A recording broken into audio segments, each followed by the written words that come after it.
pas. Même au pas. C'est l'allure la plus difficile là, pour les temps. Même au pas, faites rentrer dans ses rênes. Même au pas.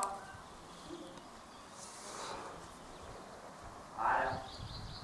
Ayez, lorsque le cheval passe à travers comme ça, vous le poussez, puis il reste là. Bon, bien sûr, il y a votre petite mayonnaise, c'est pas péjoratif, il y a des petites divisions d'appui. Ayez l'idée de, puisqu'il part comme ça, de lui tourner un petit peu la tête. Vous voyez, de lui donner une petite flexion de nuque latérale pour l'empêcher de s'enfuir. Vous voyez, quand il part comme ça dans l'axe, il a une facilité de faire ça. En lui mettant un petit peu la tête de côté, vous allez le gêner. Vous allez récupérer beaucoup plus vite votre mise en place. D'autant plus que dans votre mise en main, il faut que vous attachiez. Bon, il fait le tour, et il fait le tour en s'aidant un petit peu vers la gauche et en s'aidant un petit peu vers la droite. Et quand je dis un petit peu, ça n'englobe pas donc l'encolure, ça englobe la tête. Il y a une légère rotation. Et il faut utiliser cette flexion latérale pour confirmer, approfondir votre mise en main. Elle n'est pas que longitudinale, elle n'est pas faite que d'une session de nuque dans l'axe longitudinal, elle est faite aussi de cette petite flexion latérale.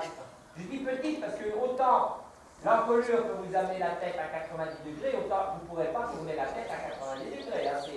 C'est affine, n'empêche que on peut leur tourner la tête un petit peu de côté. Quand vous voulez vous reprenez trop, vous stabilisez votre travail avec l'attitude correspondante et vous partez dans les deux exercices de deux pistes classiques, la session et l'épaule.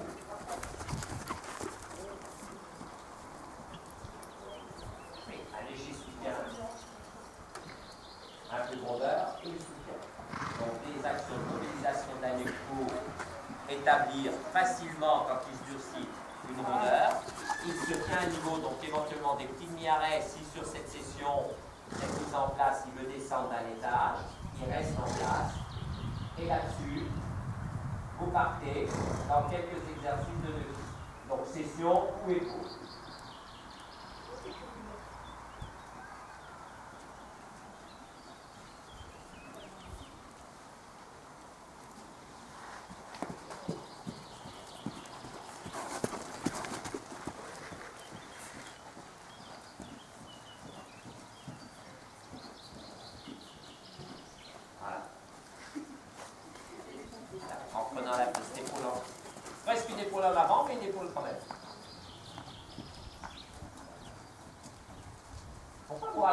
Pour partir dans l'épaule. Ne ralentissez pas pour aller dans l'épaule. Vous ralentissez lorsque le trot va trop vite. Mais lorsque votre trot est installé et que vous n'avez pas à faire d'intervention pour le ralentir, vous rentrez avec ce trot dans l'épaule en train. La préparation de votre épaule en temps ne se fait pas avec un ralentissement du trot. Vous trottez, il est juste, et bien vous rentrez dans l'épaule en temps. Il ralentit pas. Alors bien sûr, le contrôle des épaules dès le départ et le mouvement sur la jambe droite. S'il tourne trop les épaules vers la droite, effectivement, il s'échappe. Repartez maintenant. Vous l'avez calé là, sur cette longueur-là.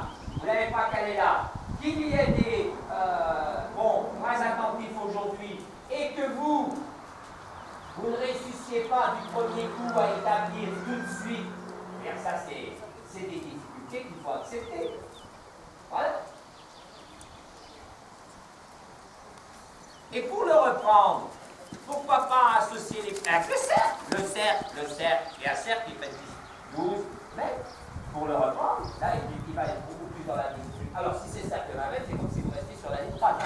Il vous emmène cercle 10 mètres. Déjà ça va vous aider à le reprendre. À partir de là, vous allez le reprenez, vous le stabilisez, vous repartez dans votre épaule en dents. Donc le mouvement associé à l'épaule en dents, c'est le cercle. Cercle là, cercle. Ça vous permet de recaler le fond. S'il va trop vite, vous le reprenez. S'il veut se lâcher, vous le repoussez. Et vous repartez dans l'épaule en dents.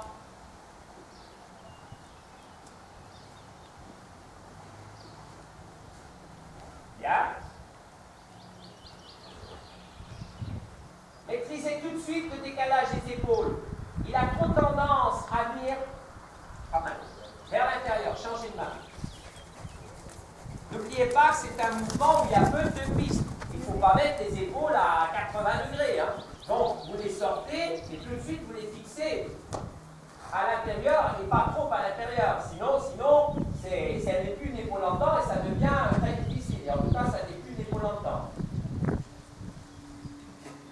Même chose, le cercle. 12 mètres. 10, 12. Mais un cercle où, voilà. Puis épaule. Pas plus épaule. Le mouvement par la jambe gauche qui pousse. Tu vois, il faut qu'il fasse de la force derrière. Il pousse sur cette. Alors, le cercle, il vous embête. Le cercle.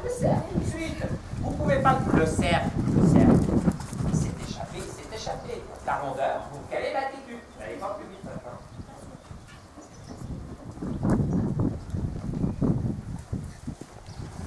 Vous avez déjà votre jambe gauche. Sortez les épaules. Votre jambe gauche tout de suite. Cercle pour la mise en main. Mise en main sur le cercle. Vous ne fâchez pas. Ne vous fâchez pas. Partez sur le cercle. Recalez par le cercle. Soyez ferme. Soyez rigoureuse. Ayez une certaine constance dans votre exigence. Mais ne vous fâchez pas. À partir de là, comment dirais-je, c'est moins précis. Les actions sont plus... oui. Donc ça reste précis. Vous arriverez beaucoup plus facilement à régler les problèmes en étant précise, en ayant une bonne lucidité, donc en ne vous laissant pas aller parce que ça ne va pas très bien, ça va pas très bien. Mais de vous énerver, on va dire, ça va pas arranger.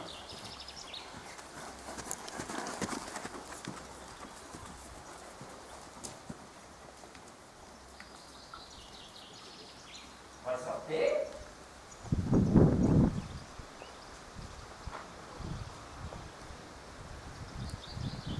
Un petit peu sur ses rênes. Revenez dans l'épaule, jambe gauche déjà, écalage des épaules, on le serre. Un petit peu plus dans les rênes. Il s'ouvre moins dans l'épaule puisqu'il s'ouvre. Il amorce cette épaule avec une bonne mise en là. La jambe gauche, vous sortez les épaules, vous déterminez le mouvement par la jambe gauche, par la jambe gauche, par la jambe gauche. Vous sortez l'épaule, descendez en colline.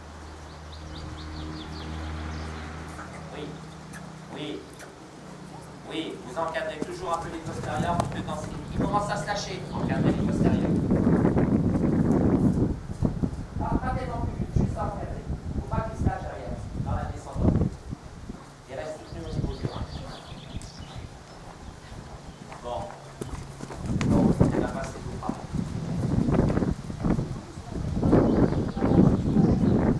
Alors, il faut commencer. Parce que, vous voyez, caler le mouvement, travailler ce mouvement-là. La session, bien sûr. La session, c'est un bon assouplissement, mais ça aura moins de portée pour construire une certaine musculature que vous allez avoir besoin, qui s'appelle la musculature du rassemblé, où vous allez, donc c'est au niveau du rein, c'est au niveau de la peau, dans l'épaule en dedans. Une fois que vous allez avoir calé assez facilement, donc là peut-être diminuer un peu pour le temps d'apprentissage pour caler le mouvement, bien les fessages en gauche, pouvoir bien régler le décalage des épaules. Une fois que votre épaule en dedans est bien calée, faites-le pousser sur l'épaule en dedans. C'est l'impression de l'emmener par la jambe gauche pour que ce postérieur gauche que vous calez dessus par le procédé épaule en dedans, vous l'obligez à pousser dessus. Là, j'avais l'impression qu'il était vraiment droit. Il ne voulait pas céder au niveau de sa nuque. Alors, le terme dit épaule en dedans. Il n'a jamais dit, il n'est pas dit d'abord la tête en dedans. Quand effectivement vous avez bien calé les épaules, faites en sorte qu'il y ait une légère flexion, plus ou moins importante d'ailleurs. À ce moment-là, c'est pas interdit, au niveau de la nuque, la mise en main, une flexion latérale d'encolure sur l'épaule en dedans qui est calée. Donc, il vaut mieux au début le cheval redressé, bien caler le décalage, le bon décalage des épaules. Une fois qu'en répétant le mouvement, vous trouvez que c'est assez facile, à ce moment-là, en gardant ce décalage, c'est possible puisque redonner devant un peu plus de flexion latérale pour effectivement l'amener à faire plus ça. C'est vrai que moi, on me demandait toujours qu'il soit incurvé sur les phalanges. C'est un mouvement qui amène l'incurvation, mais on calme déjà l'épaule. De toute façon, alors là pour le coup, mécaniquement, je suis là, je suis droit. Si j'avance en me mettant là, j'ai beau rester droit dans mon cou, le fait d'avancer, je suis obligé de me plier un petit peu là.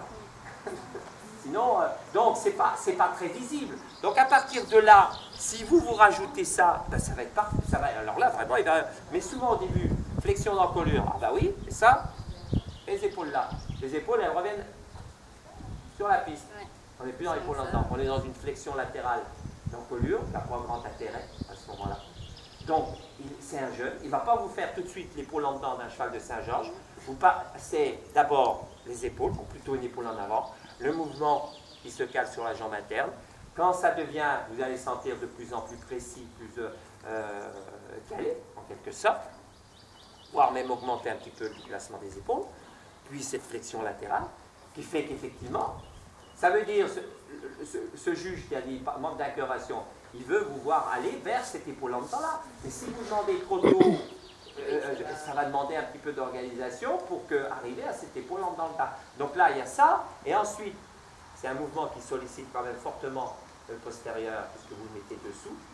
Dans cette épaule en dedans, une fois qu'elle est bien calée, vous allez faire pousser un petit peu sur cette. Et là, vous allez non seulement faire une flexion, un assouplissement au niveau du garrot des épaules, de l'encolure du dos, et aussi mouvement effort, hein, le postérieur étant calé par le principe de l'épaule dessous et l'obliger à pousser dessus, ben, je peux vous dire que ça va lui développer musculature qui se trouve au niveau des psoas. Ça s'appelle la musculature des psoas, c'est à peu près par là, ça va l'arrondir très fort, hein, ça va le développer là. Il faut qu'il se développe là.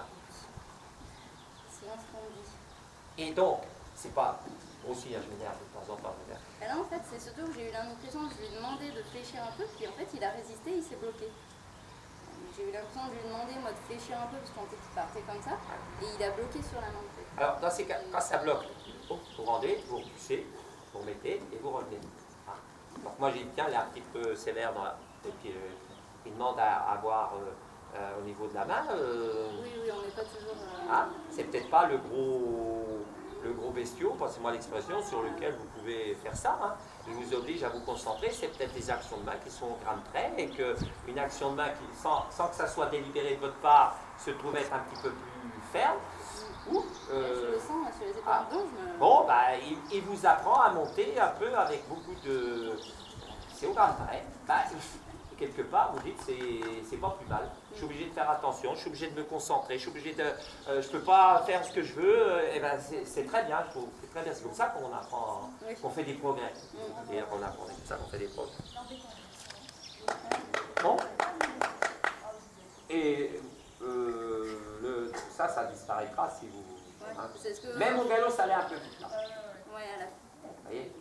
Donc recaler quand même par des petites reprises de galop qui effectivement il faut l'activer, mais il ne faut pas non plus parce qu'on l'active.